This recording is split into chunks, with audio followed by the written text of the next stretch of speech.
오늘 아침 신문 시작합니다. 10만 원 이하의 소액절도 범죄가 최근 다시 급증하고 있는데요. 이 중 상당수가 한부모 가정이나 노인 등 취약계층이 저지른 생계형 범죄인 것으로 드러났습니다. 동아일보입니다.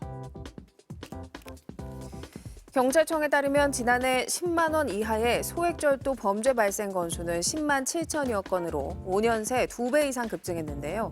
소액절도 범죄는 세계 금융위기 직후였던 2009년에 15만 9천여 건으로 최고치를 기록했다가 이후 감소세였지만 2020년대 들어서 다시 꾸준한 증가세를 보이고 있습니다. 고물가와 취업 한파로 인해 취약계층의 경제적 어려움이 커지면서 현대판 장발장이라고 불리는 생계형 범죄가 늘어난 것으로 분석되는데요.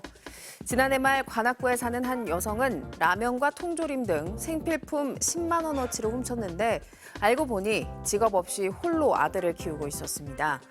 또 지난 1월 설 연휴에는 장애가 있는 손주를 홀로 돌보는 80대 여성이 4만 원어치의 한우 국거리와 LA 갈비를 훔치는 일도 발생했는데요.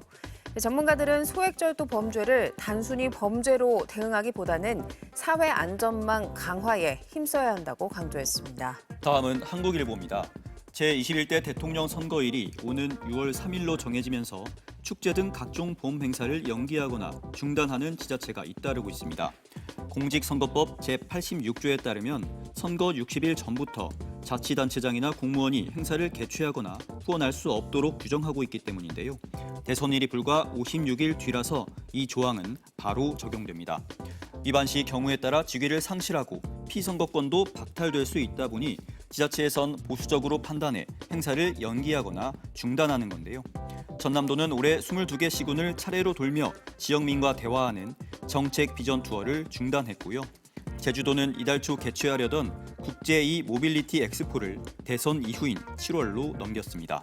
지역 상권 회복을 위한 할인 행사나 축제도 직격탄을 맞았는데요.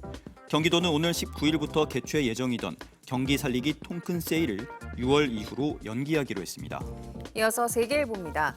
국내 프로야구 시즌이 개막하고 스포츠 관람 열기가 뜨거워지는 가운데 안표 사기도 기승을 부리고 있습니다.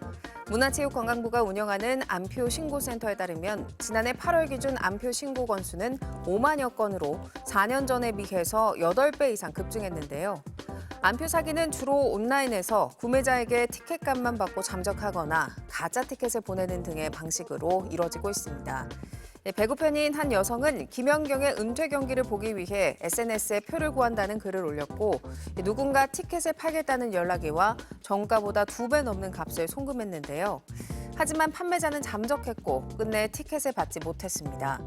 현장 안표 거래는 경범죄 처벌법에 따라 20만 원 이하의 벌금형에 불과해 이 안표 수익에 비해 처벌 수위가 너무 낮다는 우려가 크다고 신문은 지적했습니다. 다음은 경향신문입니다. 온실가스 배출권 거래제가 도입된 지 올해로 11년째지만 기업들의 탄소 감축 유인으로 작용하진 못하고 있다는 기사입니다. 정부는 온실가스를 일정량 이상 배출하는 사업장에게 연간 온실가스를 배출할 권리를 할당하는데요. 만약 배출량이 할당량을 넘기면 배출권을 사야 하고 여유분은 시장에 팔 수 있습니다. 하지만 탄소를 감축하기 위해 들이는 비용보다 배출권 가격이 더 싸면 배출권 거래제는 유명무실해지는데요. 환경부에 따르면 지난해 배출권 거래제 가격은 톤당 9,167원으로 같은 해 유럽연합 평균 거래 가격의 10분의 1에도 못 미쳤습니다. 심지어 17,000원대인 중국보다도 낮은 값인데요. 기업들이 경매를 통해 사지 않아도 정부가 공짜로 주는 할당량 비중이 전체의 99%에 달하다 보니 배출권 가격이 급락한 겁니다. 이에 정부는 제4차 계획기간을 앞두고 지난해 12월 배출권 유상 할당 비율을 상향하겠다는 기본 계획을 확정했습니다. 끝으로 지역신문 기사 보겠습니다. 충청일보인데요. 최근 조기 대선을 앞두고 차기 대통령실의 세종 이전에 대한 관심이 쏠리자 세종시 집값이 한 달 만에 2억 원 가까이 급등했습니다.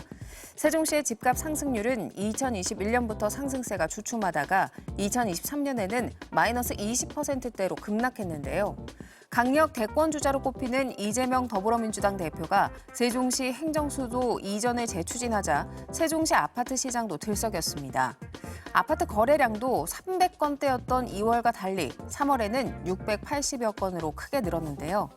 한 아파트는 지난 3월 9억 1천만 원에 거래되며 2월 거래가보다 2억 8천만 원 오르는 등 대통령실 이전에 대한 기대감이 집값에 크게 작용하고 있습니다. 지금까지 오늘 아침 신문이었습니다.